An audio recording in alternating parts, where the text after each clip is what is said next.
Have you ever spent some time with a colleague and you thought, well, he's friendly, he's trustworthy, but you had a feeling of unease? It's probably because you may have come across a person that is displaying a toxic personality or behavior.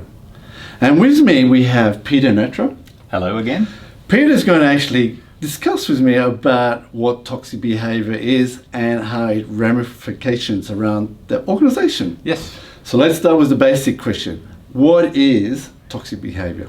Toxic behavior is any behavior that undermines either the work colleagues on a consistent basis or the organization in itself, usually for the highlighting of the personality that's being toxic. Yes. What is the difference then between a person that is deemed as a difficult employee compared that to someone who's toxic? It comes down to intent. A difficult employee can often be difficult around making sure that things happen properly.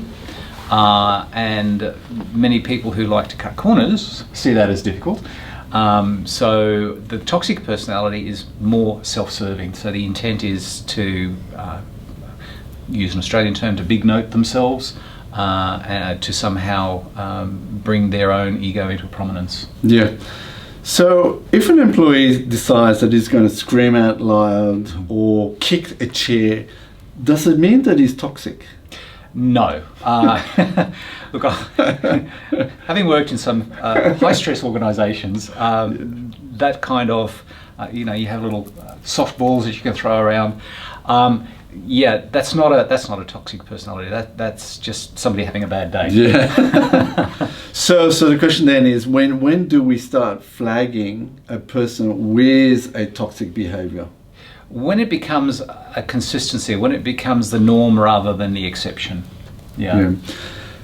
If left unchecked, because we see that quite often, what are the ramifications in terms of the person who's doing it to themselves, to their co-workers and to the organisation? So for themselves, if they can get away with it in one arena, they will obviously try and see if they can get away with it in other arenas. It's pretty obvious what happens to people who are on the receiving end of it. Yes. They become destabilised, second guess themselves, hesitate to do what they need to do organically. Yep. And I guess on an organisational level, even though organisations tend to often not notice it, but there is a detrimental effect on that organisation because there is a brake on the wheel internally. So there was a report that came out from McKinsey Health Institute on employee behaviour. Yes. And it found that 25% of the sort of global workforce was deemed as toxic. Yep. Are you a bit sort of surprised? I mean, those numbers are pretty high. 1 out of 4. Yeah, that is pretty high, but at the same time not surprising, just given some of the things that you see out there. Let's talk about stress. Yes. Because stress is quite a big player. How much does that affect people who are displaying toxic behaviour? Stress is an interesting driver because different people have different ways of handling stress. So some people act out, some people go inwards, and some people take it out on other people. And I guess acting out and taking it out on other people is essentially the groundwork for a lot of toxic behaviour. Is there sort of an underlying, because we haven't talked about it, what's some of the underlying, why do they do that? Because they can. I think there's a lot of personality types involved as well too. There are certain people who like to be in charge and they like other people to know that they're in charge. And here's a surprising one, boredom. Yeah.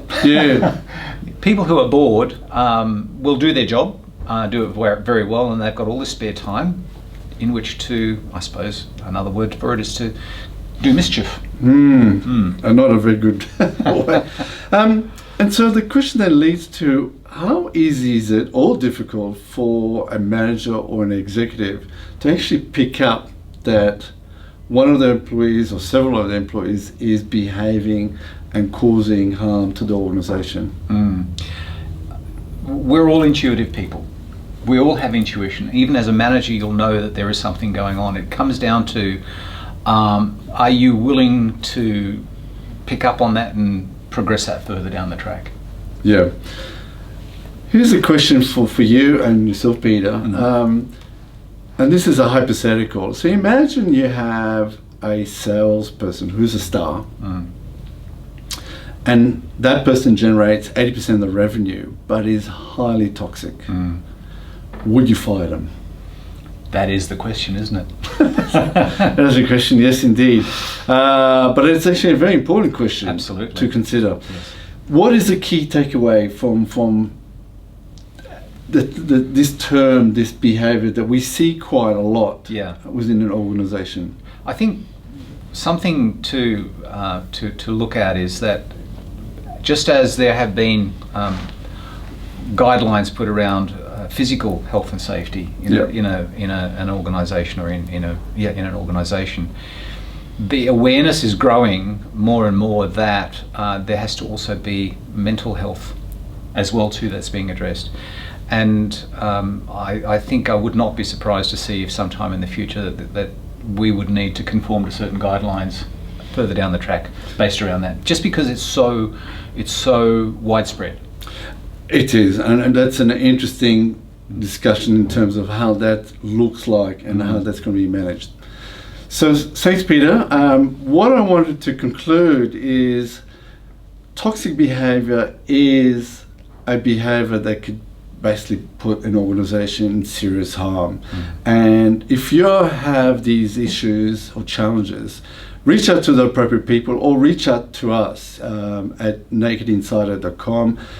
You can get a free copy of The Human Side of Cyber or a free consultation around this subject.